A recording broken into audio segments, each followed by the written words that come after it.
101 Garage here. We're here to show you how to put a master link in a roller chain. Of course, the first thing you want to do is put the O-rings on this part here before you push it in.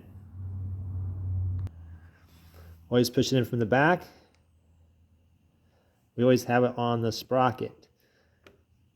Please check out our other video. We just installed the chain on this 90 ZX7 Ninja.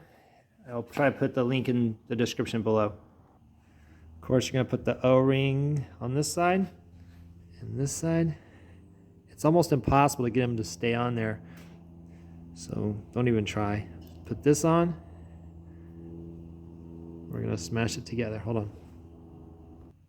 Use some pliers to push it together, but the O-rings will actually push it back, so you cannot put the clip on. So what we do, everybody has their own way. Push it together, put that around. See that? We're going to use a little screwdriver. We're going to pry this up and over, like that.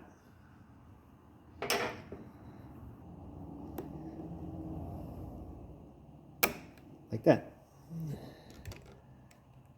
I like that. Looks good. Always want this going toward the rotation. And that's how it should look. It should completely be in the grooves. That's it. Just double check your work. You want to make sure both sides are in there. In pretty good shape. All right, I've not ever had one come off yet, and I'd like it to keep that way. 101 Garage, Arizona. Please subscribe and follow us. Check us out on TikTok and Instagram. That's how you put a master link on a roller chain. This is a 90 ZX7 Ninja. Again, please check out the links below in the description. All right, take care. 101 Garage. Later.